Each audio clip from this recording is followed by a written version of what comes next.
Hello, I'm Tom and I'm a wellbeing coach at Isorropia. In this video, I'll be talking about what we mean by a positive and open mindset and its role in helping us reach our wellbeing goals, its critical contribution to creating the foundations of stability, and how it assists in finding meaning and purpose in life.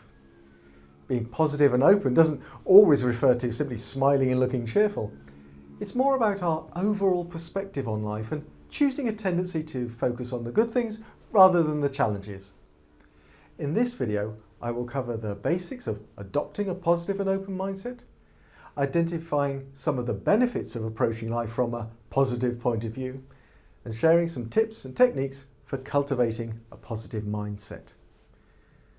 Positive thinking is actually defined as approaching life's challenges with an optimistic, affirmative outlook.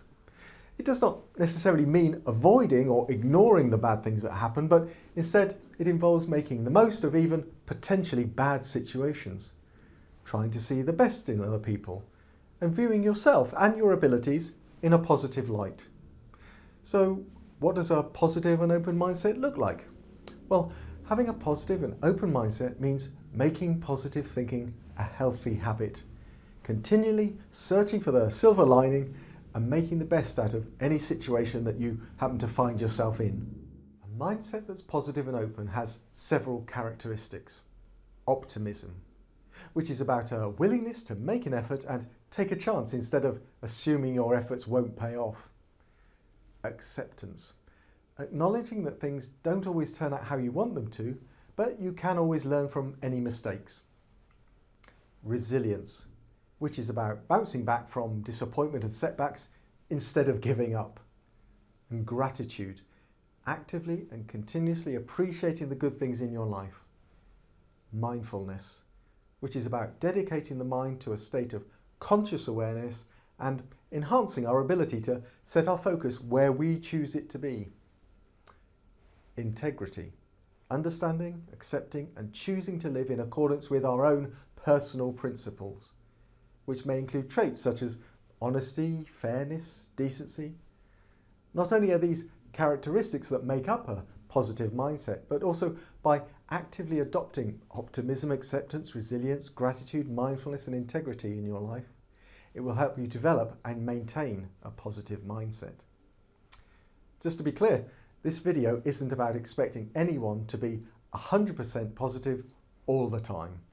We can't claim that just thinking happy thoughts will bring about all the success you desire in life. And certainly, we don't believe that optimism is warranted in every situation, every minute of the day. That's just unrealistic. Nor is it developing the right thoughts about being constantly happy and cheerful.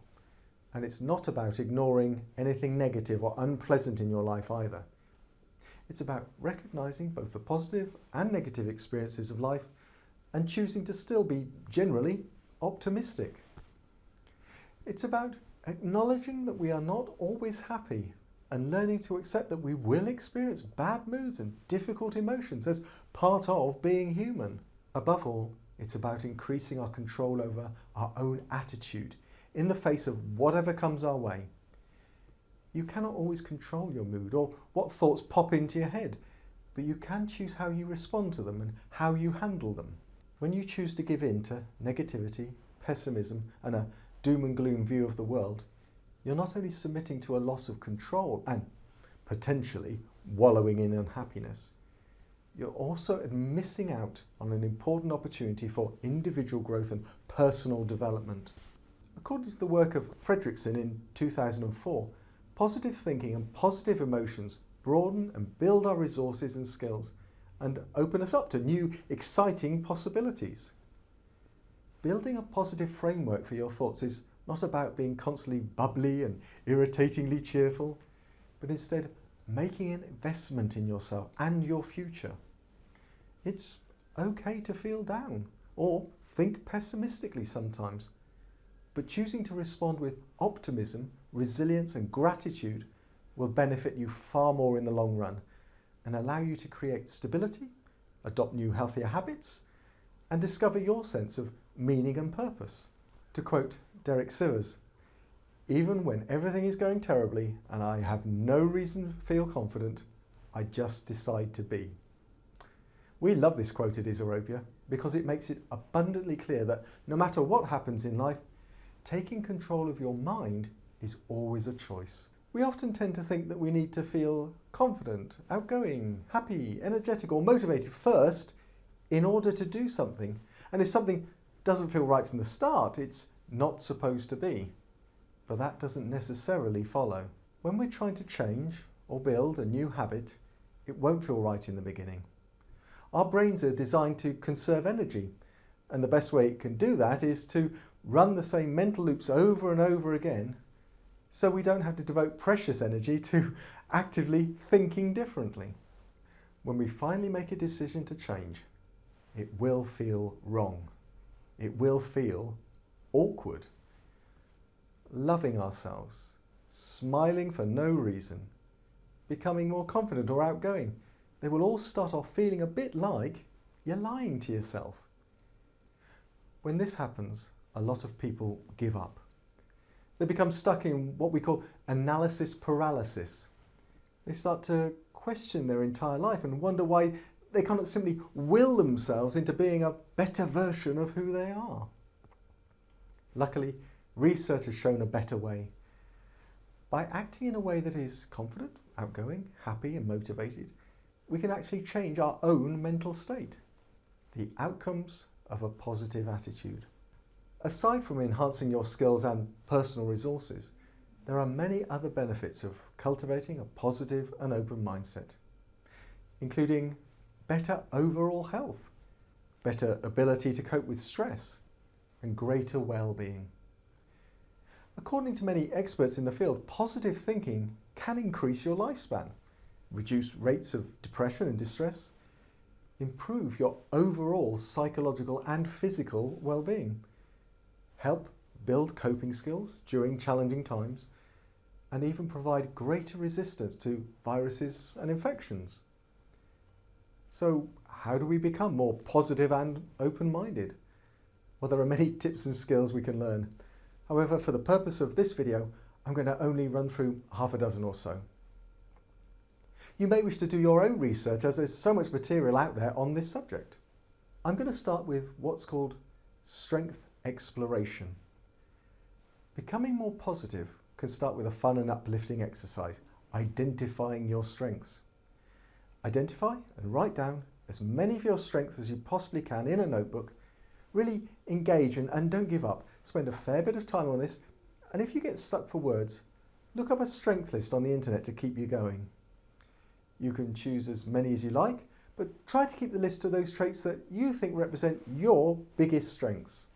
Once you have your strengths identified, try to learn about your strengths in specific areas of your life. For example, in your relationships, or in social settings, or in the workplace, for example. Ask yourself how you would apply them and how perhaps you could employ them more often. You could even get specific. So, 1, list the strengths you possess that help you in your relationships. 2, describe a specific time when your strengths were able to help you in a relationship. 3, describe new ways you could use your strengths in relationships.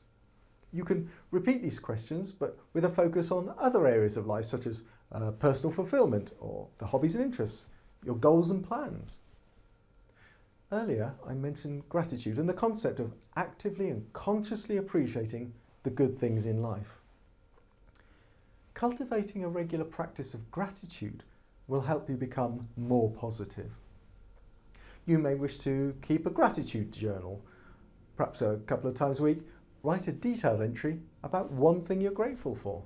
This could be a person, a job, a great meal, an achievement, a strength, or anything else that comes to mind. You don't need to rush to write anything down. Take time to really think about what it is you are grateful for. Each entry could take anything up to 10 minutes. Some tips. Writing about the people you're grateful for tends to be more powerful than writing about material things. You could use some subheadings such as someone whose company I enjoy, a fun experience that I had, a reason to be excited about the future, an unexpected good thing that happened. The positive journal. It's kind of similar to the gratitude journal. A positive journal is an effective way of using journaling to improve your mindset. Create a journal that encourages you to make a point of recognizing positive experience throughout your day, however big or small. At the end of each day, use the journals to record 3 positive things that happened. It's good to have an actual journal for your positive entries. This can be either the same journal you use for recording the things you're grateful for, or perhaps a separate one. When I've been journaling, I like to use actual yearly diaries, but ones that have a page per day. Positive experiences.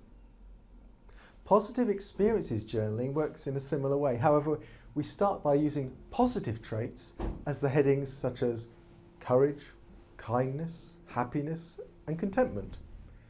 Then write down moments from your day where you observed these traits. You can achieve a noticeable uplift in your mood, self-esteem, and self-confidence from completing it. When it comes to journaling, if you're feeling particularly down, you may be tempted to skip it, but try to fight this urge. Remember that the only way to transform is by taking action. Positive self-talk.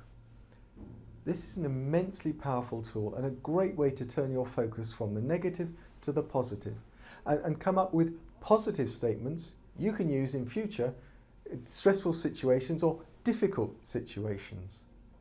So, for example, by reframing your thoughts to things such as stop, breathe, I can do this, or this feeling is normal and it will pass.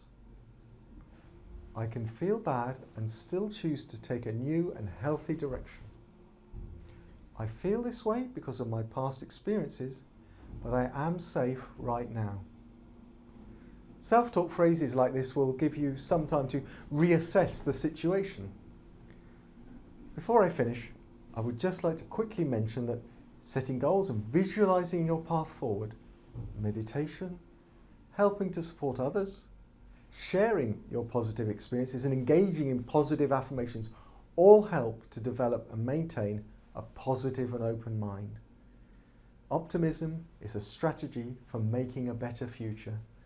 However, unless you can believe that the future can be better, you're unlikely to step up and take responsibility for making it so. Maybe try a few of the suggestions in this video, the ones that seem most applicable to you, and do be kind to yourself if it takes some time to become familiar and beneficial. Remember, the goal is to become the best version of yourself that you can be and maintain a healthy, positive, and open mindset.